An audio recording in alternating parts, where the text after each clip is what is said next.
All right, thank you, sir, for that lovely introduction. Hello, everyone. Welcome to the GEPIK Spring 2015 first webinar. So glad you guys can make it. And this webinar is really important. We're going to talk about program information and the whole application process and everything you need to know to help you determine if GEPIK is the right program for you, or if you are already set on GEPIK, what you need to do to get it kicked off. Okay, so it's going to be around 30 to 40 minutes. So get cozy. Sit up in your chair, work on that posture, and let's get into it. All right, so I'm going to wait. Sometimes you might experience lag with the slide, so whenever I change the slide, I'm going to wait about 2 seconds. So in case you don't hear from me after 2 seconds, I did not die. I'm here. All right, so the topics in today's webinar, or the focuses, foci, are we're going to introduce the GEPIK program. We're going to give you the lowdown on teaching, what to expect while being a teacher here in the GEPIK program. Also, the Spring 2015 timeline, if you guys were wondering what the process is going to be like.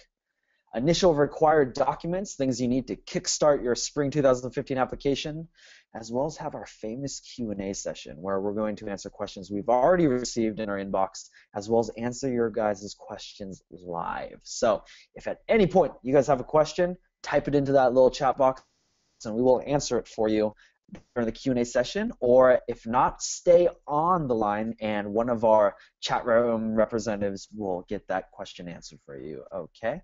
And if not, if just for some reason it doesn't get answered, which I don't think it will not, if that makes sense, go to Korvia GEPIK and leave your comment there, and one of us will get to it, as well as other people as well.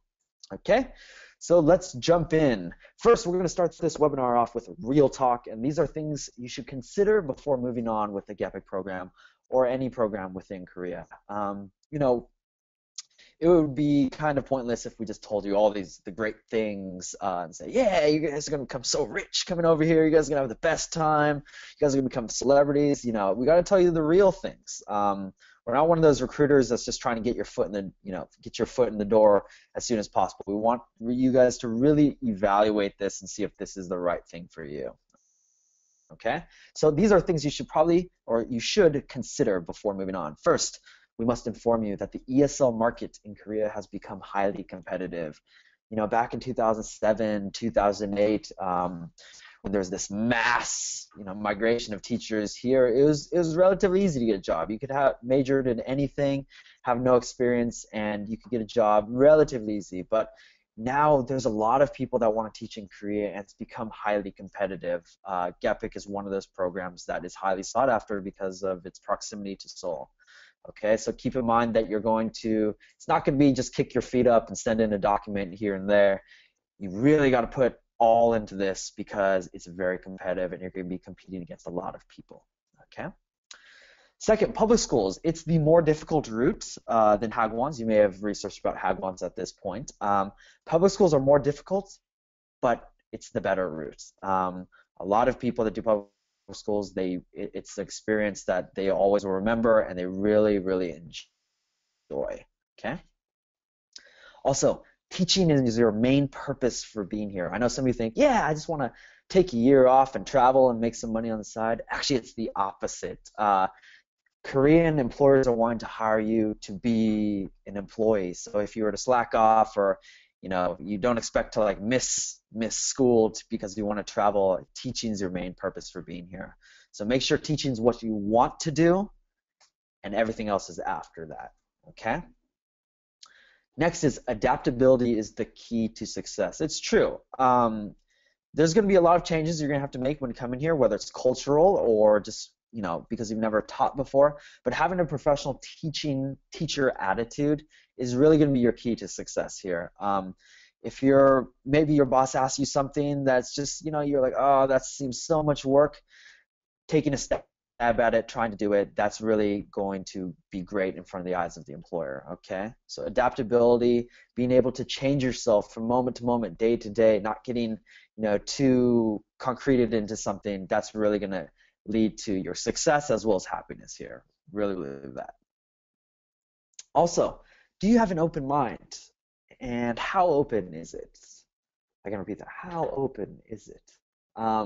Some people, they say, yeah, when I go to Korea, yeah, I'll try some kimchi, or maybe I'll even try some live octopus, but it goes beyond that. How open is your mind? For example, if you are a vegetarian, gotta inform you it's a little bit difficult to be a vegetarian here because even soups or things without meat or banchan, which are little side dishes without visually seeing meat, usually they're made in a stock that was made of meat. So that's something, Koreans, most Koreans aren't really vegetarian, so that's going to be something that's different to them and may not be easy for you. Also, things like, maybe in Korea people don't treat animals like you're used to them being treated. Also, got to be honest, homosexuality is a lot of a really different issue over here as well. So don't, like the adaptability thing, we're not saying you have to change your mind forever, but definitely try to respect the differences over here. Remember, Korea is a culture that developed for thousands of years parallel to your own. So of course, we're all using iPhones, but we have really different ways of thinking about things, okay? And lastly, you will make a difference in a student's life, whether that's directly or indirectly. Yeah, you're going to, at the end of the year, it's going to be an experience, I promise, you'll never forget. Even if you enjoyed it or you didn't enjoy it, you're going to be creating an impact on students, and they're going to remember you, and maybe you're going to kickstart their liking of English, or maybe, if you're just really not excited and you just kind of take this job as just something you have to do, the kids are going to notice as well, and maybe not enjoy English as much. The primary goal for English teachers in Korea, native English teachers, we call them NETs, is we really want to excite and motivate students to be excited about learning English, because to them, if you take a look around, there's not that many countries that primarily only speak English around Korea, so they don't really get that opportunity. So for them, it's honestly like math. It's a textbook thing that a lot of kids, and they grow up to think that they're never going to use it. So you're here to tell them that, it is a live language. It's a breathing, living thing, and get them excited about it, okay? So just to wrap that up, remember, highly competitive. Public schools, it's a more difficult route, but is the better route. Teaching should be your main purpose for being here. Adaptability is the key to success. And do you have an open mind? And also, you will make a difference in students' life. Consider these things before moving on. It's not too late in case you say, oh, public schools aren't for me, I want to go the Hagwon route, or maybe you say like, oh, I changed my mind about teaching. That's perfectly okay. We just want to inform you of these things beforehand, okay? Okay, so what is GEPIK? Yeah, GEPIK, it sounds really close to EPIC. It shares about 4 of the same letters, so but they're very, very different programs. GEPIK stands for the Gyeonggi English program in Korea, whereas the EPIC is the English program in Korea, is the national program. It pretty much services all of Korea except for Gyeonggi, as well as some places like Seoul. All right, yeah, it's actually a completely different program and process than EPIC. Whereas EPIC, the easy way to put this is, for EPIC, people apply to a program. And then when they get in, the program says, we're going to send you here, we're going to send you here, we're going to send you here. GEPIK is completely different. Instead, GEPIK is just the funding for these teachers. So then what GEPIK does is GEPIK informs a school in Gyeonggi and says, hey, you guys are going to have a budget for a native English teacher, go find a teacher. And then a GEPIK school will contact us, and you're going to be applying directly to a school. So you're going to be knowing exactly where you're going before you even interview, or before you even send in your documents. Whereas people with EPIC, they have no idea until after they send in everything. So that's a great thing, getting to know an area before you arrive and getting to know as much about it as possible, okay? So yeah, GEPIK uses recruiters to help English schools that have budgets for native English teachers, or we call them NETs. And great news is, if you do a couple of interviews and you're just not getting a position, Korvia, we recruit for a variety of different programs, public school programs, Hagwon or private school positions, even international schools. So if you do not line up an interview, we can still help you at obtaining a different or another position. That's a really great thing about using Korvia. But because of this, GEPIK does not allow you to apply directly like EPIC does. So all of GEPIK uses recruiters, okay? All right, so get to know today's lecturer. Oops, I'm pausing. Get to know today's lecturer. So who am I? Why am I talking to you? Why am I relevant? I do work for Korvia, but the reason I think I'm relevant, consider me is because I actually was a GEPIK teacher for 2 years, and that's how I arrived to Korea. And to be honest, before I came here, I was probably like most of you. I had no background in Korean, culture. I didn't know anything. I couldn't speak the language. I had just freshly graduated. I had no teaching experience. I had a major that was completely unrelated. And at that point, I didn't even have a TEFL certificate. So after I got in touch with Korvia, they helped prepared me, and here I am today. I was a teacher for 2 years in Bucheon, which you guys might have seen on the internet. Is where Eat Your Kimchi was from. I actually live in the same apartment building as them by accident, which is kind of crazy. And unfortunately, after 2 years, I wanted to continue, but they had a budget problem at our school. They lost the budget, so then I thought, who better to work for than Korvia Consulting, who brought me here? Yeah.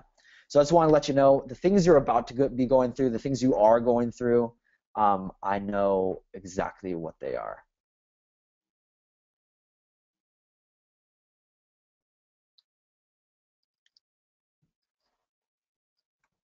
Okay.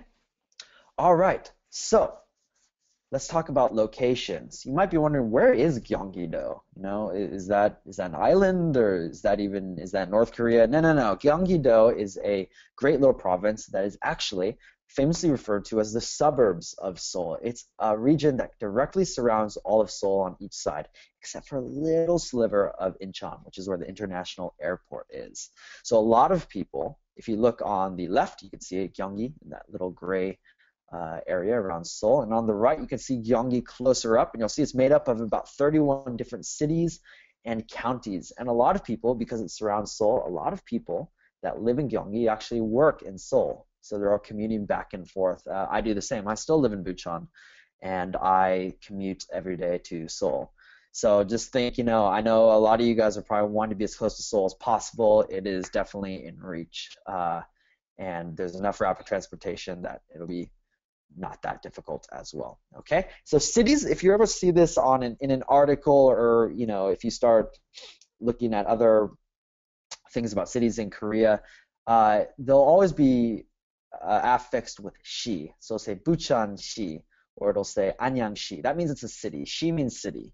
If it's a county, which is going to have multiple towns, not really cities, but inside, it's going to be followed by gun. Okay. All right, so we have to get into the topic of rural versus metropolitan and the differences. There's two types of positions. I don't like to call it rural. I think that's an outdated term, but that seems to be the most popular term. But I think that's completely something different than it actually is. Instead, I like to call it non-urban versus metropolitan, and each of these has a different kind of a feel to them, if you will. And we do have positions in both, but we have to inform you that GEPIK has been cutting the budget recently, and metropolitan cities, they are preferring right now, they're preferring experienced teachers that are already in Korea. They would do them first, and then if they still can't find someone, then they start looking abroad to people that can come over to South Korea. We do have a majority of our positions this year are going to be non-urban, but that doesn't mean metropolitan is completely ruled out, okay? So we're going to explain to you the differences between metropolitan and non-urban. First of all, metropolitan are cities with large populations and high population densities. And like I said before, they're generally looking for experienced teachers that are already in Korea. So instead of giving you guys the pros and cons and that taking forever, we're just going to give you the positives and making it equal in that sense, okay? So what are the pros of living in a metropolitan city? First, it's greater access to things you're going to be familiar with. Maybe Home Pluses and E-Marts, which are like Targets and Walmarts. They're going to have things you're used to. Also, rapid transportation, since it's usually metropolitan cities are closer to Seoul in Gyeonggi. There's going to be more rapid transportation going back and forth as well as around city. If you guys are really into nightlife, if you guys are really into shopping and you want to shop till you drop, yeah, definitely metropolitan cities are probably going to have more department stores. And also, metropolitan cities are going to have international food options because there's probably a wider variety of different people living there. Okay, so if you're really into Indian food, in Bucheon there's a really great Indian restaurant that I always go to, and some of my friends that live in non-urban areas, they don't have an Indian restaurant. So just keep in mind things like that. Okay. So what are the pros of living in a non-urban area? Non-urban areas are areas with lower populations and lower population densities, and many of these areas are funded by the Gyeonggi Ministry of Education and are usually more stable in nature. Yeah. So first, a positive of living in a non-urban area is funding is more regular, generally.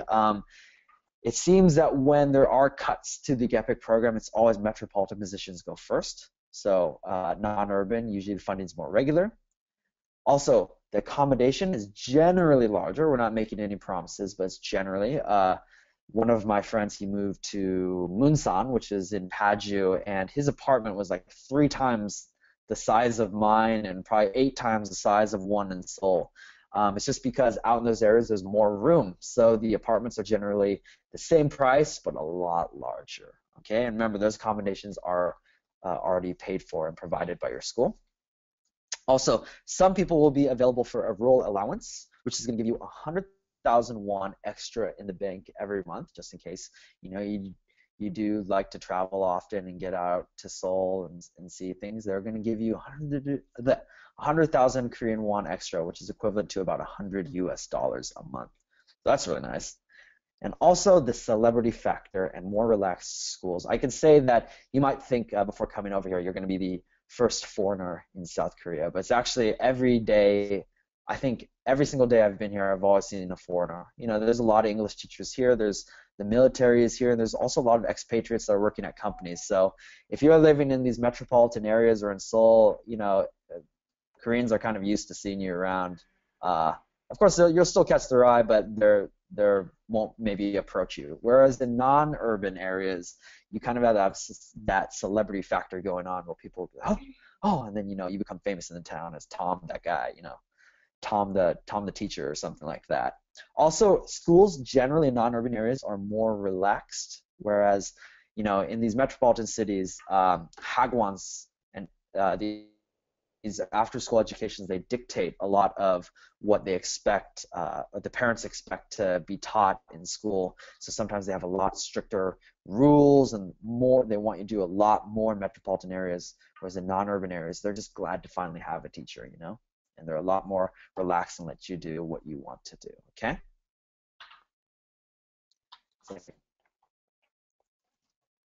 So, what are the benefits of the program? First, you're going to get single furnished housing, which is great. Or if you don't want to take that and the school allows you, you can get a 400,000 won Korean monthly stipend to find your own apartment. We have to warn you, though, that the rental situation, we get this question a lot in our admin inbox about people just wanting to find their own housing. Back in the United States, you pay $500 a month and you get an apartment, and then maybe sometimes you have to pay a deposit. In Korea, you have to pay a deposit always, and it's usually really expensive. The deposit's going to be about $10,000, $15,000, $20,000, and then you pay monthly on top of that. So we have to warn you, if you were looking to find your own apartment, you do need to provide that money for that deposit first. 400,000 won't just get you an apartment. But yeah, schools, they're going to provide you with a single furnished housing. If they don't, we'll let you know, so you can reconsider your opinion. They're also going to provide you with an entrance and exit allowance. That's for your plane tickets and for a little bit of those costs of coming over, and that's going to be 1,500,000 Korean won for your entrance and another 1,500,000 Korean won for your exit allowance. Okay, and that's really to soak up that plane charge. All right, a settlement allowance is going to be something that's going to help you settle down, because when you get to new, you got to maybe buy hands should already be provided by the previous teacher, or your school may be provided. But just to help you settle down and get some food in the fridge, they're going to give you 300,000 Korean won, which is about $300. Also, renewal allowance. If you choose to renew at your same school, you'll be eligible to receive a bonus of 2 million Korean won, which is about $2,000, which is really, really nice. And also severance pay. This is not pension. Severance is after completing, since you are on a contract, Korea has this special kind of rule that if you complete a contract, your 12 months, you will get a 13th month of salary as a bonus. Yeah, so just for completing your contract, even if you don't renew, you will get a 2 million won Korean bonus, which is really, really nice. On top of that, paid vacation, 20 days, and that's excluding the weekend. Please keep in mind that paid vacation it can't be taken at your leisure. It has to be taken only when students are on their own vacation and school's not in session, and it's adjusted around your camp schedules. Sick leave, you get 11 sick days. That's really the prime reason that a lot of people go for public school over Hagwons is Hagwons, I believe, have a lot lower sick days or don't even have sick days. Also, medical insurance, your school is going to pay for 50% of full coverage, which is really great. Some people wonder what's included in that. Dental, regular things, getting medicine like that. It's all included. Okay.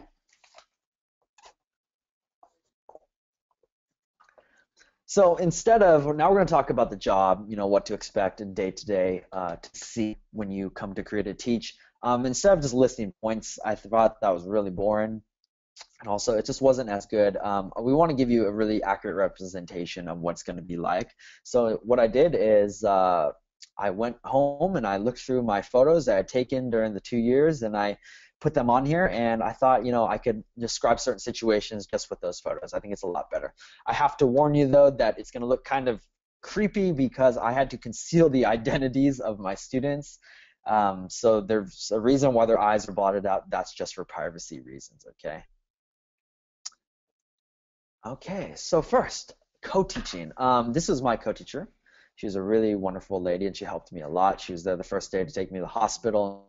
She was there the last day when I got on the bus to go home for the vacation before I started my new job at Korvia.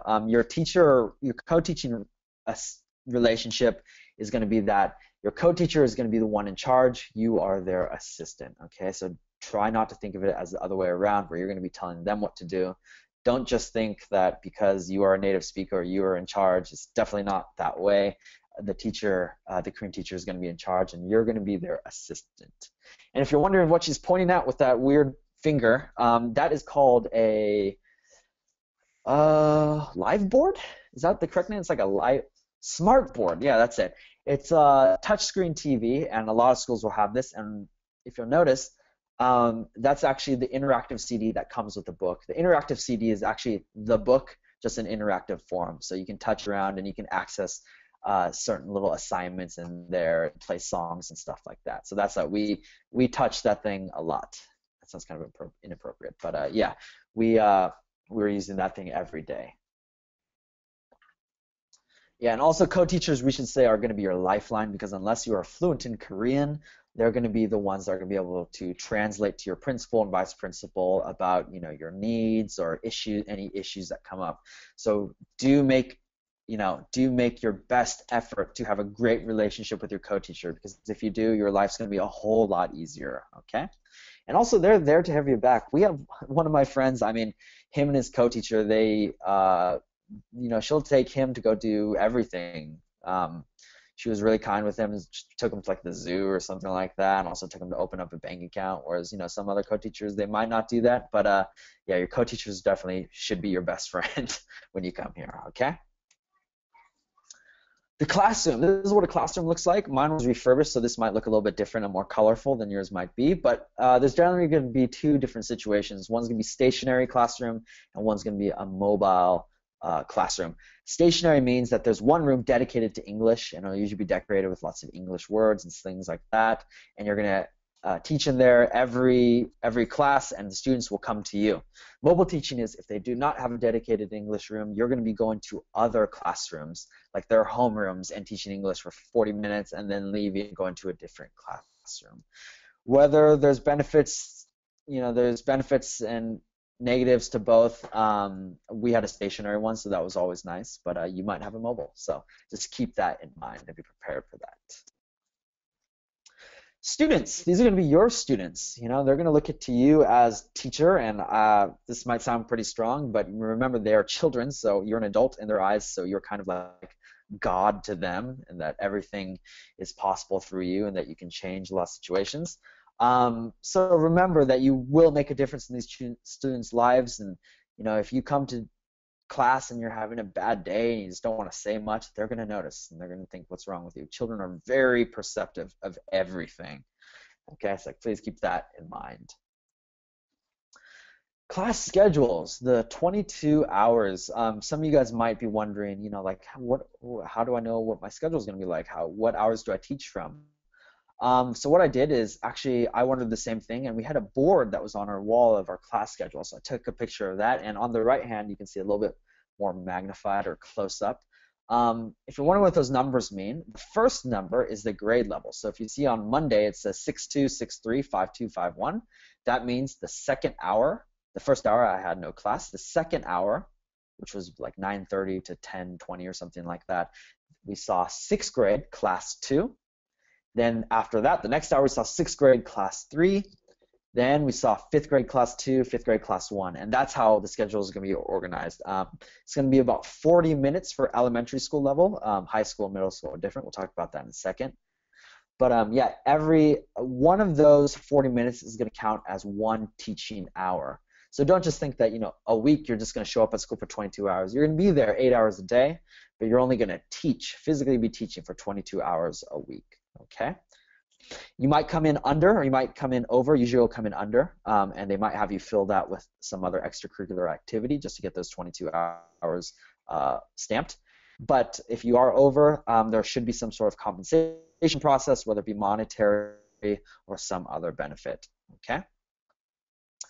Curriculum, you might be wondering, do I have to make a lesson plan every day? That's going to be tiring. How can I do that with so many students? Don't worry, there's a curriculum and it's a book. Every school is subscribed to a certain textbook, and those textbooks are all relatively the same. I've seen all of them.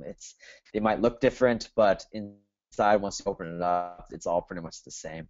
And they all come with interactive CDs that have songs and videos and different interactive things that you're going to put on that smart board, okay, so that you can show off your students. So for example, you might go all the way off the curriculum, and then maybe the one thing you have to add yourself is just a game to make it more lively, okay?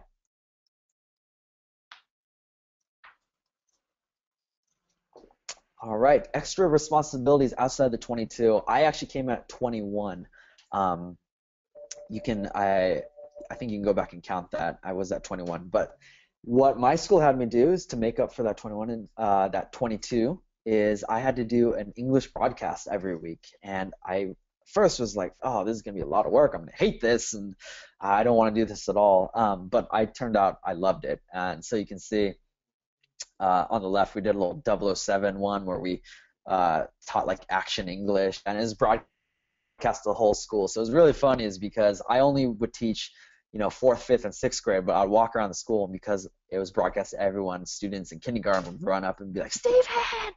So it was a lot of fun. And on the right-hand side, I did it with my co-teacher, and she was always a good sport and acted with me, so it was a lot of fun. And that was probably the highlight, of teaching, definitely for me.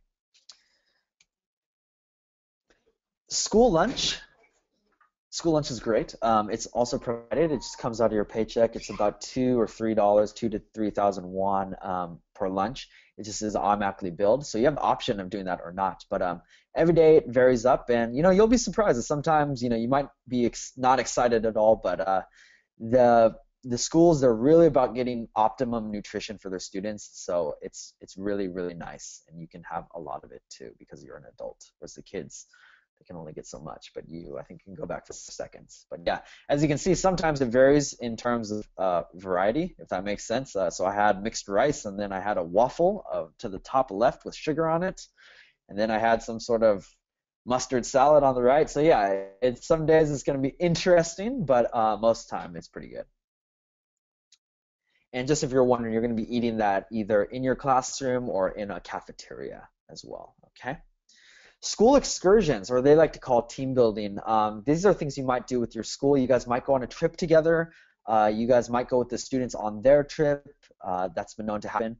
And sometimes your principal might just say, hey, get out of here. And that's what happened in this particular instance. Our principal said, after we're done teaching, they're like, you guys have been doing pretty good. Go take the rest of the day off. Just go hang out with each other. So we went and got coffee or something like that, and then we went to this English bookstore and stuff like that, and it was a really great time, and you get really to know your other teachers, and it's a lot of fun. And finally, you will make a difference, as I said probably 5 times by now, in students' lives. This was the last photo I took of my sixth graders before they graduated to middle school, and I was really sad. And I remember these kids when they were in fifth grade, and they're so much smaller. I mean, kids grow incredibly fast, and it's just ridiculous now that I'm looking at this. I remember when these kids were like below 3 feet, and now the one guy in the back, I swear, is like 6'5". It's not even funny, but you will make a difference, and you will definitely see progression, and you should look forward to that, because making a difference in students' lives is what you're being paid to do, and it's really rewarding in the end. Okay? So I hope you enjoyed that. Now let's talk about some key points. First of all, types of schools that are available: elementary schools, middle schools, and high schools. With elementary schools being the bulk majority of what's available, you will teach grades 3 to 6, and generally elementary schools start from around 6 years old. Middle school is grades 7 to 9, 3 years, and generally they start from 12 years old. And high school is grades 10 to 12, 3 years again. That's kind of different, and that starts usually from around 15 years old. As for hours, some schools are going to differ because not GEPIK, Gyeonggi just saw that high school changed their hours. I think they pushed them back or they pushed them forward, I'm not sure. But generally, most schedules will start from 8:40 a.m. and go until 4:40 p.m., which is amazing because unlike private schools or hagwons, that get out a lot later, sometimes that's better for people that like to sleep in. But this, right at 4:40, you're done. You can do whatever you want for the rest of the day. If you want to go to the gym, if you want to go to a language exchange, you have the primary hours to go do that at. Teaching hours should be about 22 hours a week. Like I said, they can come in under or they can come in over. And duties are going to include teaching English classes. Maybe you're going to create some tests. Also, you're going to do some after-school classes or teachers class. And also, you might do things like weekly broadcast or other extracurricular activities. Okay, and the number of students per class is about 24 to 30. Curriculum is going to be textbook based. Don't worry, you don't have to make a lesson plan each time. And class length is about 40 minutes. For middle school, it's going to be 45 minutes, and high school, it's about 50 minutes, which is, I think, what we're more used to back home. Okay. So, by the way, we're going to be archiving this whole entire lecture. Don't feel like you have to write everything down. I hope you have not been writing everything down. That's a lot. We're going to be archiving this. Of course, it's going to be without the Q&A. That's a bonus for you guys. But if you guys need to review this at any time, you can come back, okay? All right, so let's talk about the initial, or the timeline for GEPIK Spring 2015. First, it's not that many steps. I know it looks really intimidating from your home, looking at a computer screen, just seeing all this information about all this stuff. It's really not that difficult, so I'll outline it for you now. First is going to be the initial documents process, and that's going to be from now until December. That's going to be the things you need to kickstart your application to GEPIK and get you an interview lined up with a school. Then the next step is you're going to have an interview with that school, generally from December to January. Looking at my notes, some of you guys might wonder, after I interview, how long is it going to take? It's generally going to take between 3 to 5 days to hear back if you to get results. If you do not hear back, that means probably you were not chosen. But remember, at any time, we're not going to tell you every time we present you to school, because we present you to a lot of schools. So just know that we're working behind the scenes to try and get you as many positions as we possibly can, or as many interviews lined up. Generally, GEPIK is going to interview experienced teachers within Korea first, and we're going to have a webinar coming up later about that as well. So just let you know that if you're back, if you're a fresh graduate or you're still back in your home country, expect to wait about December and January to get an interview. Don't worry, January is not too late for the GEPIK program. And the main intake is March, but we do have positions that start a little bit later in April and in May, okay? So don't worry. And on top of that, like I said, we recruit for a lot of different programs. We have a lot of different positions as well as featured positions. So be flexible. As long as you are flexible, you will most likely come to South Korea in March, okay? All right, after that is document submission. That's going to happen between January and February. That's going to be your final FBI or your criminal record check. That's apostilled. All those apostilled documents, the final form of them, that's going to be a document submission, January to February. After GEPIK gets that, they're going to issue a visa issuance number, and you're going to take that to your local Korean consulate and be able to get that nice little page in your passport. And then finally, the last step, in late February, you're going to depart for Korea, and we'll see you here. We're going to arrange for a pickup service, and we have a lot of different stuff we're going to provide for you. We'll tell you in a later webinar. That's our arrival webinar. Okay, so let's talk about initial required documents. These are things that we need first in order to present you to schools. If you decide GEPIK is the program for you, great choice, and you can now start this stage. The 4 things that we need from you are going to be: 1, your completed GEPIK application; 2, a passport-sized profile photo. We'll go into these in more detail in a little bit, as well as 2 letters of recommendation. These are going to be scanned forms, digital copies, not the originals, as well as an introduction video link. None of these documents need to be submitted by mail. These are all digital or virtual copies, for right now. Later, during the final document submission, that's when you do the originals, okay? So let's talk about the GEPIK application form. First, fill out the form in Microsoft Word to the best of your knowledge and fill out as much as you can. Also, during where it asks you to sign, don't worry about that for now. That's only during the final documents process. You're going to sign it and print it out and sign it and send it. Also, be sure to complete the personal essay section. GEPIK has a personal essay, and they want you to write on, I think there's like 2 or 3 prompts. Make sure it's between 300 to 500 words, size 11 font, preferably Calibri or something else that's similar to Calibri. And make sure it's single-spaced, 1 page, okay? I know we're used to doing double-spaced, and we've come used to that, but it's single-spaced for this one, okay? Okay, so about passport-sized profile photo. This I see a lot of people's photos that they submit, and some of them are great, some of them could use a little bit more work, and let me tell you the story of what happened with mine. On the very left-hand side, I sent them that photo first, and it got rejected by my recruiter, Claire. She said, why? I said, why is it get rejected? She said, first, Steven's in black and white, and you're not looking at the camera. So I was like, okay. So I had my friend snap a photo of me, and I took this one and I sent it, and she said, still rejected. I said, why? It was in color. I'm looking at the camera. She said, it's too Facebooky. It's something like, you cropped creatively to blot out other people in the frame. She's like, you need to be more isolated. And also, your face is not the focus of it. There's someone's hand with an iPhone, a green iPhone in front of you, okay? And also the background, there's just too much going on. Okay, 3rd time, I thought this is going to be the winning one. I took this photo that, just look at that beauty. That could be in a magazine right there, right? Actually, that's the photo I used for my profile on Facebook. But yeah, it got rejected. I said, why? I'm looking at the camera. I'm looking, literally, I cannot look more into the camera than this. And she said, the background's still a little bit too much going on. Those white bokeh dots are bokeh circles or bokeh. Too much, and it's too close. We can't see your whole head. So I said, okay.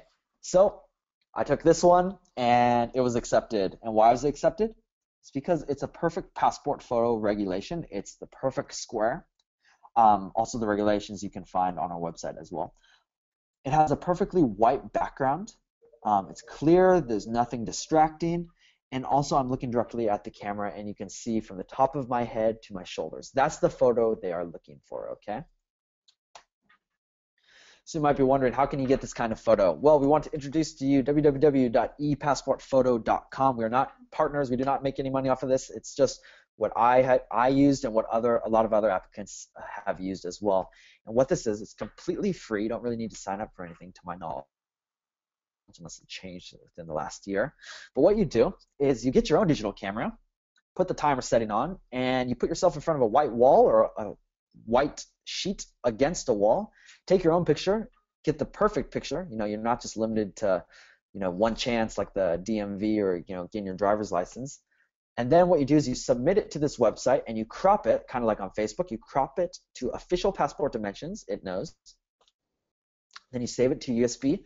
And you print it at your local pharmacy or drugstore at one of their photo printing machines on official photo paper. So the reasons why this is better is because I remember before I found this website, I went to a pharmacy and I asked for two passport photos, please, and they said, all right, two is going to cost you $20 and you're only going to get one crack at it. And I thought that was terrible. So instead what I did is I found this site, I took my own photo and got an actual photo where I was smiling and I was happy with. And I think, you know, from what I remember, you can print out, I think it's 5 per sheet, and one sheet costs you like $1.25. So yeah, it's phenomenally cheaper, and you're gonna get way better results. I highly recommend it. Please write down epassportphoto.com. It's gonna save a lot of time and a lot of money. All right, let's talk about the letters of recommendation. First two of these, we're gonna go into format on the next slide, but for right now, letters of recommendation, they should be written by an academic professor or a direct work supervisor. So if you are just graduating and you are really good friends with a professor that you went to his office hours all the time, get a letter of recommendation from them. It just needs to be addressed to whom it may concern, not GEPIK, not Korvia, okay? Also, it should be no older than 2 years. If it's older than that, you need to get a new one. Also, it must contain an ink signature. Digital signatures are not accepted. If they have a Wacom or a Wacom, however you pronounce it, a tablet, and they want to do their own digital, it can't be that. Once you send in your final forms, they're going to check that it's ink, okay? And also, it must be printed on letterhead. If you look on the right-hand side of the screen and look where it says Korvia at the very top, it's a little graphic that denotes that this is official Korvia paper. That's what it should be like. So at your school, hopefully they can print on official school letterhead, or your company can. If they cannot, if they don't have letterhead or they refuse to do it for you because it's not so much of an official purpose for them, you can include the business card of the individual writing for it, and that's perfectly acceptable.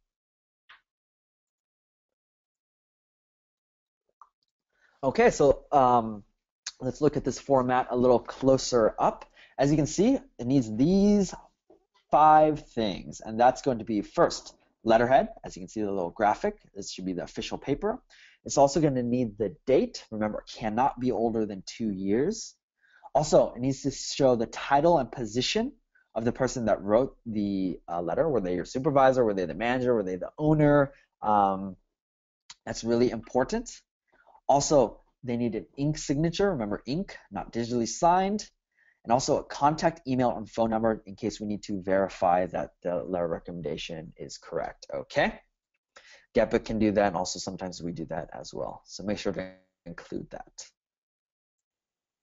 All right, so really quickly, letterhead, date, title, and position, contact, email, and phone number, and ink signature. Okay. Next, we're going to talk about the introduction video, which is something kind of exclusive to GEPIK. It used to be only GEPIK did it. Now other programs are following suit because it's a really great idea. Introduction video is you're going to create a short 2 to 3 minute video that's going to demonstrate you, pretty much. It's going to show things, through video, people are able to see your energy, your enthusiasm, the way you speak, and also the way you carry yourself, okay? So some quick recommendations. This is really free and it's up to you to do whatever you want, but generally we like to say get creative, add some production value. In a minute we're going to go over the different types, but the more time you put into this, I think it's going to be more of a video that you yourself would like to watch, and that's very important. Also, show any personality or show your personality and any skills you may have. Sometimes they might request that you do a live teaching demonstration. You might be requested to do that where you have to do a mock class, and that's perfectly fine as well. Remember, 2 to 3 minutes in length, and then send the YouTube or Vimeo link to your recruiter. And you might say, like, I don't want people seeing this, I'm really embarrassed of it. Make it unlisted. Unlisted means that you cannot search for it on YouTube, but anyone that has the URL can access it, okay? And we're going to send that directly to the school, and they're going to review all these applicants with their resumes and the video, and then choose who they want to interview, okay? Okay, so important rule for this, for making introduction videos, is make a video that demonstrates who you are, as well as being something that you would want to watch. So if you are watching it and you are bored to tears at yourself, maybe try making something a little bit different. Because remember, you really want them to want to choose you to line up this interview with, okay? So as you can see, on the left two screenshots were actually ones from my video. I was a little bit of an assistant teacher right before I came to Korea just to prepare myself, and I had my co-teacher, I guess is what you said, just film a little few clips of me doing it to show that I can teach. And on the left-hand side, that's when I was doing work for NBC, and so I included some stuff just to show them what kind, what my interests are, what I'm all about. Yeah, so on interview style video, which is the one on the far right, where you just talk to a webcam or to a camera set up on desk, that's perfectly acceptable, but we will just generally say that those with more dynamic videos, they get out and show some things, those have a higher success rate with being granted an interview. As we said, it's not required, but generally they're just a little bit more interesting to watch, okay? All right, before we go into Q&A, I just want to run through my notes and make sure we talked about everything. Yes, I did mention something. Profile picture. Make sure to send us your new profile picture if you choose to have one. That way we can use it to present to schools instead of using the one that you initially sent to Korvia. And also we can tell you, if you need to change something or get this up to certain specifications. Other recruiters during this whole process, other recruiters at our company, at Korvia, might contact you, so check your inbox and spam inbox daily because it might be like, hey, we got this really great position for you, but the interview is tomorrow, can you make it? And it might be the perfect position for you, so make sure you're always checking, get in that habit, okay? Also, we invite people to be flexible about cities. Metropolitan cities are very low in number this year, so be flexible, as we said. And if you guys have any other questions, you want to know something that doesn't get answered in this Q&A session, remember to stay online first because one of our chat box representatives is going to be answering those questions for you. And also, you can join Korvia GEPIK, our official Facebook group, and there's experienced teachers, other teachers that are going through the same process as you right now, so you guys can all talk about things like that. And also get involved with Korvia. If you want to just learn more about Korvia and learn about the process, you can help contribute. And if you have ideas for us, let us know. Also, we have a wiki. We're on our korvia.com where you can submit your own topics that you'd like to get answered, as well as write on things So maybe you're a South African teacher that said, hey, the criminal record check section for South African teachers is a little outdated. I'd like to update that for you. Go ahead, and we will truly appreciate that.